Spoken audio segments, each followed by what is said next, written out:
कृष्ण की वाणी। बच्चे, जो तुमने मेरे आगे प्रार्थना की है ना, वो स्वीकार हो चुकी है मेरे बच्चे। मैंने तुम्हारी प्रार्थना स्वीकार कर ली है। अब तो तुम खुश हो जाओ ना। अब ये तुम्हारे चेहरे पर जो उदासी है ना, जो चेहरा मुंह लटकाकर बैठे हुए हो ना, मत हो मेरे बच्चे, मत हो। क्योंकि मैं नहीं चाहता कि तुम उदास रहो। मैंने मान ली ना तुम्हारी जिद, मान ली ना तुम्हारी इच्छा, तुम्हारी प्रार्थना स्वीकार कर ली है मैंने। चिंता मत करो, कुछ ही महीनों के अंदर तुम्हारी वो प्रार्थना हो जाएगी, पूरी हो जाएगी।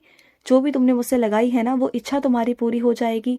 देखो मेरी बात सुनो, तुमने कहा है और मैं एकदम से तो नहीं कर सकता ना।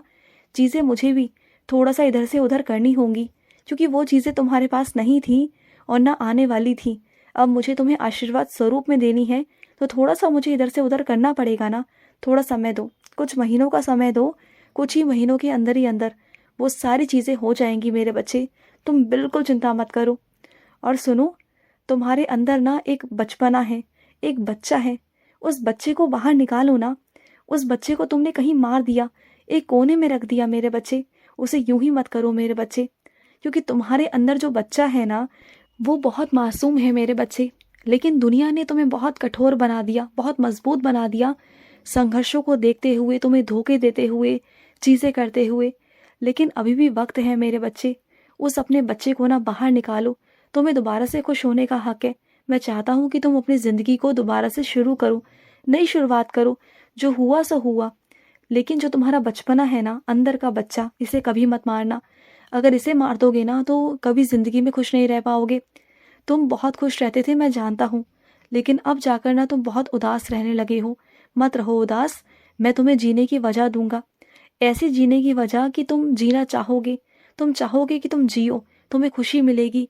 तुम खुद कहोगे कि कृष्ण, मैं खुश रहना चाहता हूँ, मैं जीना चाहता हूँ। तुम देखना, एक ऐसी वजह मैं तुम्हें देने वाला हूँ मेरे बच्चे। और सुनो, क्यों डर रहे हो उस बीमारी से जो तुम्हारा कुछ भी नहीं बिगाड़ पाएगी? कुछ भी नहीं, यानी कि कुछ भी नहीं। मेरा आशीर्वाद जो है तुम पर, क्या भरोसा नहीं तुम्हें अपने कान्हा पर? रोज सुबह शाम मेरी पूजा करते हो, मेरी आराधना करते हो, इतना नाम जाप करते हो, तब भी भरोसा नहीं कि मैं तुम्हें संभाल लूंगा, बचा लूंगा? सिर्फ मेरे बच्चे, वो परीक्षा में लिखा हुआ है कि तुम्हें वो बीमारी है, लेकिन भाग्य तो मैं लिख रहा हूं ना। तो फिर भाग्य के आगे उस एक कागज की क्या औकात मेरे बच्चे, कि किसी ने लिख दिया और तुमने मान लिया। हाँ, मानता हूँ कि चीजें आई हैं तुम्हारी जिंदगी में तुम्हारे कर्मों की वजह से, लेकिन इसका मतलब ये तो नहीं ना कि मैं नहीं मिटा सकता। मैं क्या नहीं कर सकता, मुझे तुम ये बताओ। मेरे हाथ में क्या नहीं? मैं जब चाहूँ ना किसी को जीवन दान दे सकता हूँ। मैं चाहूँ ना तो मृत शरीर में जीवन दे सकता हूँ मेरे बच्चे, उसमें जान फूंक सकता हूँ। मेरे नाम में वो शक्ति है ना कि कुछ भी कर सकती है इस दुनिया में, अगर वो करना चाहे तो। मेरे नाम से, मेरे नाम की शक्ति से तुम वो हर एक चीज प्राप्त कर सकते हो। तो इतना डरो मत, कुछ नहीं होगा तुम्हारे साथ, तुम जियोगे। तुम देखना मेरे बच्चे। और सुनो, जिस इंसान ने तुम्हारी बात इधर से उधर की है ना मेरे बच्चे, और तुम्हें उस पर शक भी है कि उसने तुम्हारी बात इधर से उधर की है ना? तो तुम्हारा शक बिल्कुल सही है मेरे बच्चे। हाँ, उसी ने तुम्हारी बात इधर से उधर की, क्योंकि वो तुम्हारा सामने ना अच्छे बनने की कोशिश करके तुम्हारी सारी बातों को जान करना वो आगे करने की कोशिश करता है। तुम्हारा शक बिल्कुल ठीक है मेरे बच्चे। तो अब ना दोबारा से उस इंसान पर भरोसा मत करना, और उसे डांटना वाटना तो मत, कुछ कहना मत, क्योंकि वो सावधान हो जाएगा। पर आगे से तुम कोई भी काम, कुछ भी उसे बताना मत, करना मत। अपने अंदर के विचारों को अपने अंदर ही रखा करो, क्योंकि मेरे बच्चे ये दुनिया वैसी नहीं जैसे तुम हो। क्योंकि जब तुम्हारे साथ वो अच्छा रहता है ना, तो तुम्हारी बातों को अपने अंदर रखता है, लेकिन जब वो गुस्से में हो जाता है ना, तो तुम्हारी बातों को इधर से उधर फैलाने में लग जाता है, तुम्हारी बदनामी करने में लग जाता है। तो ऐसे इंसानों से बचकर रहो, बिल्कुल दूर रहो, ठीक है? और सुनो, कुछ लोग ऐसे हैं तुम्हारे आसपास जो सिर्फ और सिर्फ खुद के बारे में ही सोचते हैं मेरे बच्चे। वो हमेशा अपना ही भला चाहते हैं, अपना ही सब कुछ करना चाहते हैं। वो किसी को नहीं देखते, उन्हें किसी से कोई मतलब नहीं। ऐसे लोग मतलबी होते हैं मेरे बच्चे। तो ऐसे लोगों से ना ही कोई रिश्ता बनाओ, ना कोई दोस्ती करो, और ना ही दुश्मनी निभाओ। दूर ही रहो तो अच्छा रहेगा, क्योंकि ऐसे लोग मतलबी होते हैं। ऐसे लोग ना काम पड़ने पर तुम्हारा भी फायदा उठा सकते हैं। वो ये नहीं देखते कि कौन अपना है, कौन पराया है, कौन बाहर का है, कौन घर का है। उन्हें सिर्फ और सिर्फ फायदा उठाने से मतलब होता है, अपना काम करवाने से मतलब होता है। और सुनो, कभी भी बिना पढ़े किसी भी कागज पर हस्ताक्षर मत कर देना मेरे बच्चे, क्योंकि तुम्हारी अक्सर आदत है, तुम ना बहुत भरोसा करते हो।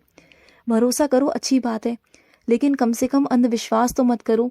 जो पेपर तुम्हारे सामने आता है उसे कम से कम एक बार खोल कर पढ़ तो लो कि उसमें लिखा क्या है। हर किसी पर विश्वास करना ये अच्छी बात नहीं है, चाहे कोई कितना भी अपना क्यों ना हो। एक बार उस पेपर को पढ़ो, एक बार उस कागज़ को देखो, उसके बाद ही उस पर हस्ताक्षर करना। और अगर नहीं पढ़ पाओ तो किसी और से पढ़वाओ, लेकिन पढ़वाओ मेरे बच्चे। और जो तुमने जमा पूंजी मेरे बच्चे जमा करा कर रखी है ना, उसे तुम नहीं चाहते अभी किसी के नज़रों के सामने आए। कुछ चीज़ें ऐसी हैं जो तुम नहीं चाहते हो कि अभी से सबके सामने आ जाए। तुम छुपा कर रखना चाहते हो, राज रखना चाहते हो, तो ठीक है मेरे बच्चे, वो राज ही रहेंगी। बस तुम ये बात किसी से भी मत कहना, बिल्कुल मत कहना, कभी मत कहना। और सुनो, जो ये जायदाद के तुम्हारे बंटवारे चल रहे हैं ना, जो ये चिंता में हो कि किसको कितना मिलेगा, क्या मिलेगा ना, तो चिंता मत करो। तुम्हारा हक तुम्हें ही मिलेगा, तुम्हारा हक कोई छीन नहीं सकता। अगर उसने ऐसा छीनने की कोशिश की ना, तो मैं आ जाऊंगा तुम्हारे पास, स्वयं मैं वहाँ प्रकट हो जाऊंगा मेरे बच्चे।